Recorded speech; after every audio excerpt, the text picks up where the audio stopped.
Actuary on TV, is that what this is? So we have item 2 is the adoption of our factors, contribution rates and benefits for the 2014-15 year. And playing the part of Rick Reed will be Ed Durman for a few moments while Rick makes it down here. So yeah, these are rates that the committee adopts each year that establish the interest rates that get credited to the various programs, as well as the contribution rates, and also establishing the lump sum death benefit for active and retired members. I'll go through each one, and I guess you would be adopting each one in sequence. The first one is on Benefits and Services 13. It's the regular interest rate for the DB program. And that's the interest rate that gets charged. Its primary application is when members had taken a refund and they redeposit those contributions. It's the interest rate that's charged on their withdrawn contributions, as well as the interest rate that's paid on installment payments when they either buy service credit or redeposit contributions and they're buying it over a period of time. We charge interest, CalSTRS charge interest. And then finally, if there's a delay in the initial allowance payment, then CalSTRS pays a benefit recipient interest on the allowance payment at the regular interest rate. And this is a rate that's established in the statute as the rate that's based on the actuarially assumed rate of return on investments, and which is currently 7.5%. So on that basis, we're recommending the board adopt a regular interest rate of 7.5%, which is the currently assumed investment return rate for the upcoming fiscal year. Hey, there's Rick. Here's Rick. I guess I wanted to ask the board's pleasure. I mean, do we want to go through and vote on each one individually? Is that typically what we've done? Yeah, there's a resolution. Okay, that's mine, yeah, okay.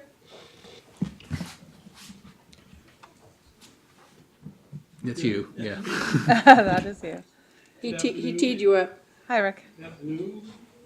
So we have moved ahead a little bit here. We're on item 2A, looking at the, So we're here to adopt the contribution rates, employer contribution rates, lump sum death benefits.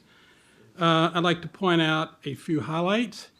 For the permissive service, we were asked by the board last November to look at the November and December purchases to see if there were any spikes due to the changing of the rates and the way we were computing rates. So we looked at that. We actually did not have any spikes. The number of purchases were actually very low compared to the usual November, December purchases. And other than that, we're not, again, recommending any increases in the lump sum death benefits. Other than that, we're available for questions. so what I was asking is we need to go through each item 2A, 2B, 2C, because there's resolutions for each one, or can we adopt them as a whole? That was, Okay, so I guess 2A has been adopted. 2B is the creditor interest rates. right. So Brian, I guess I know what they are. It's a matter of process, how. I think the process is entirely up to you, but I think it would make sense at each discussion to have the vote and approve the resolution and then move on to the next one. Great. So we're on item, let's hang on one So second. you finished two, We have not adopted it yet. So 2A is the same. 2A is the assumed actuarial interest rate. So Right. I've got a question for Paul. If we're going through them one at a time, never mind. Mine is Right, until that's what we're 2G. doing. We're going one at a time. I actually have to go see the visit with the auditor, so I'll Okay, no problem. pass on my question. Okay, sounds good. All right. That doesn't mean you can't ask. That doesn't it mean, later. No, I mean even offline. okay. So we're back at 2A. Ed made some comments. Anything else to add, Rick? no, Any questions from the committee? Move approval of the resolution for item 2A. Second? All those in favor say aye. Opposed? Abstentions? 2A is approved. so 2B is a little lower than last year. We changed the way we round it. Other than that, it's still the same as usual. So that was my question. So the reason it's lower is the rounding. And the fact that it's not at like 0.50 or something, 0.5%, it's down to 0.32. So we actually just rounded, and we didn't round up or round down as we usually do. So. Okay. Dana? Move approval. Second? It's been moved and seconded. All those in favor, or any discussion? All those in favor say aye. Aye. Opposed? Abstentions? So- 2D is approved. So the minimum interest rate, same story, we changed the way we round it, but other than that, there's not much to say. Interest rates are a little bit up than versus last year, so it's a little bit higher. Okay. This is minimum interest rate. It's the minimum Entertain a interest rate, so motion. it's the interest rate, it's the amount that we actually credit CB Will accounts. not get you that. Want me to try? Does not include any Oh, I did the wrong additional, one. any additional earnings credits or additional annuity credits, but it's the basic amount. Okay, Dana? Move approval? All those in favor say aye. Aye. Opposed? It's approved. 2D. So the minimum interest rate for DBS, same story as CB. It's up a little bit from last year. It's the amount that we credit DBS accounts. All right, to entertain a motion. You're so good, Dana. Why does it not? It's not putting your name in there. Oops. Wow, that was weird. Here we go. There you go. All right, so moved? Second. All right, it's been moved and seconded. All those in favor say aye. Aye. Opposed? Abstentions? 2D is approved. 2E. So the employer contribution rates for elected officials, so it's based on the normal cost minus 8%. So that rate is now 10.259%. So this is actually dependent on the board adopting the valuations tomorrow. So it's a continued approval. So how does that work? We vote and it's contingent approval based on the decisions made tomorrow? Legally, that works. We can do that? You can make that motion and that vote, and then that would carry forward. And if it's not approved, then the motion would, the approval of the committee would dissipate, wouldn't be there anymore. Okay. It'd be fine. Okay, Dana? So Ed, I have a question. So it's based on the greater of two things. Yes. Right. The normal cost rate, at the most recent actuarial valuation, an increase to include any subsequently required contribution rates designated for funding subsequent allowance increases. Can you put that in a little bit more plain language for us? Yeah, so if the normal cost increases because of any subsequent increases, then their So contribution. So if that occurred during the middle of the year? Yes. If there was a benefit increase, then it Yes. would be increased by whatever percentage that was Right. So factored it would in? Not definitely, necessarily something that happens very often. Okay, I just wanted to make sure that I Not understood recently. that that's what that was. Alrighty, thank you. Yep. Seeing that I asked a question, I'll move approval. Second. All right, it's been approved and seconded. All those in favor say aye. Aye. Opposed? Abstentions? All right, Rick, 2F. okay, so the similar benefit, now this is for the reduced workload program. If people are not familiar with that, that's a program where members are allowed to actually, in their final years, reduce their actual work portion, but still get full credit in the pension plan. And so the employer will make up the difference in the contributions and costs for that. So Full it's service still the credit, same, right? right? You're It's still saying full it's service still the normal cost minus 8%, or the greater of the normal cost minus 8%, or 8.25% employer contribution rate. So staff recommends approval of that rate also. Okay, Dana? Oops, sorry. Click on my name first. Okay, got it. There you go. Dana? So move. Okay, all those in favor say aye. Aye. Opposed? All right, 2F's passed. 2G. So the permissive service contribution rates, last year the board changed the method, and that we have now single individual rates. Those were approved in November for the remainder of the fiscal year, and these rates are recommended for fiscal year 14-15. They're very close to what was approved last November. There's a little bit of different population because there are some additional purchases taken into account. But they're very close, so staff recommends the approval of these rates for the entire fiscal year 14-15. Dana? Is there any speculation why the numbers for 2013 were so low compared to past years? I guess I'm what page are you looking at? BNS 31, the graph. The 2013. purchases in November and December, they're substantially lower than Yeah, it's- 2012, 10, 9. in 2012, because there was going to be a ban on service purchases, even though it didn't count for the permissive ones, I think a lot of people maybe about wanted, airtime. yeah. So this is It's the an difference airtime. between what was permissive service and what was airtime Right, purchases? right. So, we used to call all of it permissive service, even airtime. Was permissive service? Yes. Okay. But, Thank you. yeah, so this probably was a run last year and probably reflects the fact that people who would have purchased this year probably purchased And last then after year. January 1st, they couldn't do airtime any longer. Airtime Well, anymore. also, Although- I also think that because there was so much visibility around the change, that people started looking at other things they Yeah. would buy as well. Right, So- right. I belong in that bar Thank you. graph in 2012. I purchased my I can airtime in see right here. 2012. Right there. There's that extra little knot there, Okay. so. I'm coming by mine, honestly.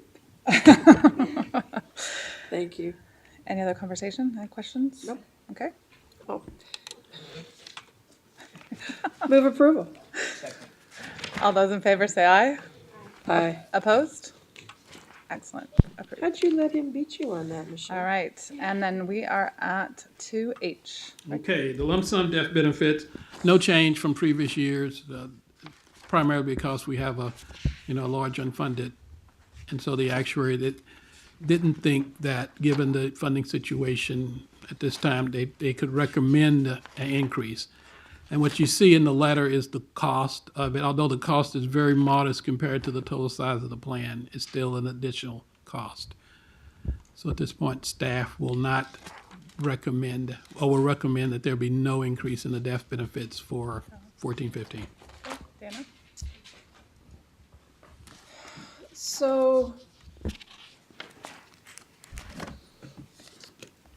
somewhere, knock on wood, hopefully we will get a funding solution enacted.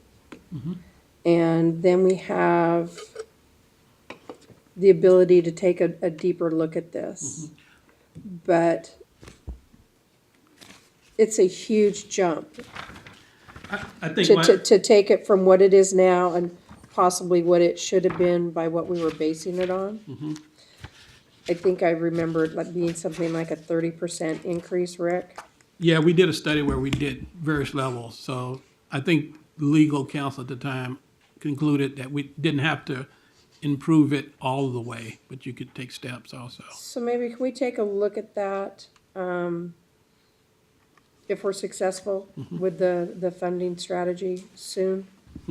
Because I would hate for there to be much disparity between one day and the next and two largely different death benefits. And so I think that we need to think about how we can bring that up to the level it should be in a prudent, thoughtful manner, just as we are doing We'll with the do that. unfunded So you'd be liability. thinking in terms of trying to phase in that increase over Increase. time? Right, Okay. okay. I mean, I don't want it to be a shell game, but I think we need to take a look at it. It's long overdue and some, Can you explain to that, help me understand kind of what you're, I'm not sure I'm clear on what you're asking staff to, with the death benefit. so it's, if we were to take a look, and Rick, you're gonna have to help me out here, because it's based on the CPI. Right. If we increased it as much as the CPI increased, it's something like 32%, almost 33%, From last year, No, from the last. from the last time it was last changed. time it was So changed. on page BNS 45, it has the current amounts. Right, and And the- then it has if full inflation from the last time Right, it was okay. adjusted. And the reason why but we it was- haven't been changing it is because of the unfunded liability. Yes. That's Well, the once there's a recommend- solution to the unfunded liability, we can't just jump 33%, Right, because that's a huge difference between yesterday and today. Yeah, right. But we need to do something about bringing it up to what it should be. And we need to do that in a prudent, thoughtful manner, just like we're doing. the So, unfunded I mean, so one approach would be if you wanted to phase it over 3 years, you take 1/3 of the increase in Yeah. 1 year, another third the second Yeah. year, and so on. right. 'Cause it- yeah, it's 30. And like I said, I think a couple of years ago, maybe it was even last year, we did present some numbers as And I, to, yeah, and I just can't remember. and so we can revise that. and- Or maybe shoot us an email that says, this is what it was then, and Yeah. we'll be taking a look at it further down the road. Yeah, That we would be can do that. great, thank you. Okay. Any other questions from the committee? I'm open to movement to approve. Dana? Move approval? Yeah. This is an action to take no action? What, to maintain, an To action to to maintain? adopt to the maintain present- it. To maintain it from last year. Yeah. Is there a second? Second. All right. It's been moved and seconded. All those in favor say aye. Aye. Opposed? All right, 2H has been adopted. Great. Thank you, Rick. All right, we will move to item 3, which is the approval of the minutes for our November 6, 2013 committee meeting open session. I'll entertain a movement to approve, motion to approve. All those in favor say aye. Opposed? All right, passed. Item 4, Ed and Peggy. So I'll start, I have nothing additional to add. Actually I do. We have almost 7,000 people who have submitted a request to continue to receive a paper retirement progress report. We've sent out information to everyone. As you'll recall, they'll get an electronic only version with this fiscal year's retirement progress report. So it'll be issued in September, and we gave members an opportunity to express a desire to receive one on paper, and currently we have about 7,000 people who have requested one. We mail out well over 300,000 of these, so it's a very small percentage. But we'll continue to track that number as we move through, and certainly we'll take a look at any fallout we receive after members believe they should have gotten one in the mail and did not. Got it. So like December probably, or, We've been mailing in October lately because we've improved our process so much. But certainly by December, people will have realized that they did not get one. And we have been in contact with CalSTRS to talk with them about their experience, because it was January of this year. It was December of last year, of 2013, that we did not get one as state employees. And their response has been minimal in terms of people calling and asking for a paper copy of that. Like CalSTRS, they make theirs available online, and so more individuals are going online to see that particular document. So, to the extent that we have a relatively modest number of members who are requesting it, then we'll be saving close to what we had approximated, which is about $500,000 in our budget in terms of the print and postage costs associated with the production of the paper copies. great. Great, thanks, Peggy. And I was going to talk about the same thing in terms of sort of following up on, we're going to do another communication to the members about the online delivery, the change in how they get their RPRs, and we're going to be doing an email blast out to everyone for whom we have email addresses, which is about 150 to 200,000 active members. And we started telling them how they can get to their RPR, and then if they really want to continue to receive it by mail, what's the specific mechanisms by which they can make that request and when they have to make that request by. So that email blast will be going out pretty shortly. I was wondering too, Oh, it did? Oh, okay. so that email blast, is that for CalSTRS members we have email addresses for? Is that how that gets, okay. Because I know people have asked me, I know when people sign up for my CalSTRS, they're able to access their report, and I didn't know if, sort of who gets the email blast, or how we're able to get people's email addresses to be able to communicate with them. And then obviously we have a lot of members that are not, just aren't email people, don't look at email or But we've check also put email. articles in the connections and stuff. So there's other means by which we'd be telling them about that opportunity, but we wanted to utilize this mechanism as well. I would say our methods of collecting email addresses is imperfect at this point. We have no requirement that members submit an email address, and so we ask for it on various forms and through various ways, but we don't have a uniform way of collecting and maintaining the accuracy of that. And as you know, people probably change their email addresses a little more Yeah. frequently than they change their home address, and we have a problem with them maintaining a home address with us that's current as well. So, we're always chasing that, but the number of members for whom an email address is available is increasing.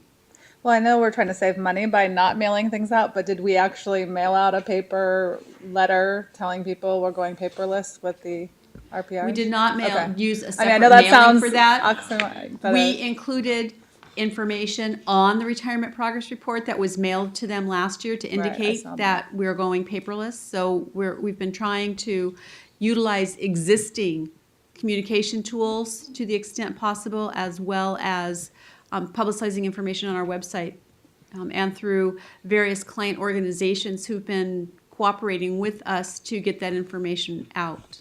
Great. What else, Ed? Anything else? What's that? Oh, I'm sorry. Go ahead, Maggie.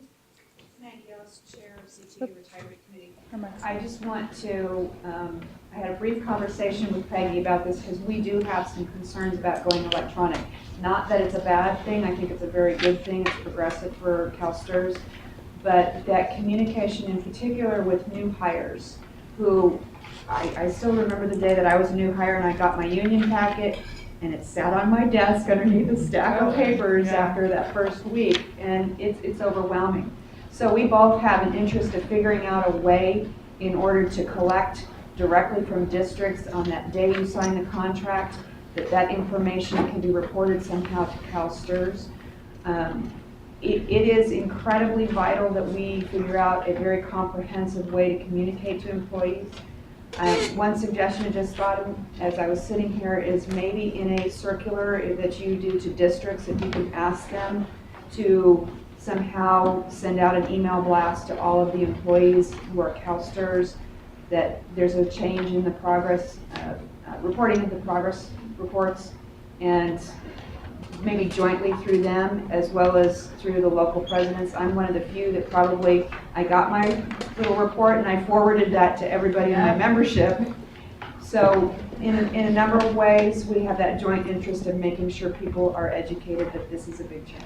So thank you. I appreciate that, Maggie, and I do think it's another example of how I think districts and stakeholder groups leadership. I did the same thing on my campus at City College. I forwarded anything I get from CalSTRS, I just forward to all faculty at City College. So I do think, making sure people have a heads up. So I appreciate the new hires as well as the folks on the other end of the spectrum that might not be email savvy or want to use electronic communication. So thanks. Hi there, Krista Noonan, Director of Communications for CalSTRS. I just wanted to add a few things to what Ed and Peggy said and to what Maggie said, actually. We have been doing several different efforts to inform people about the change and if they would still like to receive it in a printed version. One of which was the Media Relations team actually sent out a press release earlier this year once AB 989 was enacted. And the Sacramento Bee actually published a front page article, I believe it was in their business section. We received so that actually had a tremendously positive effect with people understanding, okay, I really do need to notify CalSTRS if I want it in writing. Since then, like Ed said, we've done email blasts, we've had it in our Connections newsletter. Our priority was to not send out a separate letter because obviously that wouldn't be as green. Right. But one thing I do want to make sure that everyone understands is only the active members will continue to receive their retirement progress report. Once someone goes into retired status, there's no longer a retirement progress report because you're already retired. So I just want to make sure that everyone understands that. And with collecting the email addresses, I would second Peggy's plea to please verify your email address with CalSTRS, and I promise from my heart to yours, we will never spam you. Everything will always be applicable, very interesting information. I can say that because I read everything that goes out. But it is something where we are constantly trying to make sure that our email database is as refreshed as possible, because we do send out important information like this to our members. So retired and actives alike, the more that people can keep us updated, the better. Thanks, Kristen. Yeah. So, Peggy. And I want to just have you go back and recall that when we were discussing the pension solution before you originally, when we were talking about what our vision for that would be, our vision document includes a future that I hope is not too far from today, where when an individual becomes a member of CalSTRS, when they first start that teaching job, that along with signing up for their health benefits at their district and filling out their emergency contact information, they're signing up for their My CalSTRS account right then and there, and they're understanding the benefits of the information available to them on CalSTRS. So that is something that is part of the requirements for our new system in terms of the capability and functionality, that as we design the employer portal, that we have the ability to do that. But we also want to engage the employers in helping us share the need for signing up for your My CalSTRS account as a way to understand the benefits that are currently available to you and will continue to change and over your teaching experience. So we want members to be able to see that with 1 year of service, what they're entitled to in terms of disability and or survivor benefits, to the extent that they meet criteria for those kinds of things. So, because as they're engaging in other life decisions, purchase of insurance products, if they're unaware of what their benefits are relative to survivors and family allowances and benefits for their families, they may not be purchasing the right product to meet their ongoing needs. And so we want them to understand. And that starts at the very beginning of their careers, not as they're eligible to retire. I think that's a great point, and I know I just recently, as of yesterday, had a conversation on my campus about, and it goes to Maggie's point too, of having better orientations for new faculty, new teachers. I know we have a lot of adjunct community college faculty that are kind of in and out, or they teach at night, and I'm not sure, I know I can only speak for our folks in LA. We always do a very good job, when they get that packet. I remember when I got hired, it's just paperwork, and you're excited to be with students. So you don't care about retirement. You don't know what CalSTRS stands for, or you don't really, and you're young and you're healthy. You don't think about the health benefits, so I do think that's another place of partnership is sort of at the grassroots level, those of us who are interacting with teachers and faculty, day to day, that we need to do a better job of, here's your orientation, here's how, I know I talk about My CalSTRS all the time now, every talk I give, because I do think, it's so critical for people to get informed. But I will guess that you'll get a lot of calls in December and January of next year, because even though we talk about how, we all in this room know how important retirement is, but again, people usually don't attend to something until they say, where's my report? And then they kind of start going, oh, I was supposed to sign up for this. So I think I do hope in the next year or so that we can move folks forward and be more organized. But I will say, I think that's one of the challenges, is just to kind of, when people start to get this whole cadre of pieces of information, to get people to sign up and do that more systemically and thoroughly than we do right now. So I'll take my teacher hat off now. So, anything else from Ed, Peggy? Any other comments from the committee on this issue? Okay, great. Thanks, Ed, Peggy. Item 5 is a review of information requests. I don't believe we have any. Okay, great. So we'll move on to the draft agenda for the next committee meeting, which will be, I am looking at this. I should have got this before. Is that right, that the date, it says the date of the meeting for the draft agenda is April 2nd? Ed, is that should, am I looking at the? 65. Page 65. Oh, This okay. is June 20, or June Okay, I guess. 2014. Oh, I see what it is. Okay. Sorry, I'm still learning how to read these things. Got it.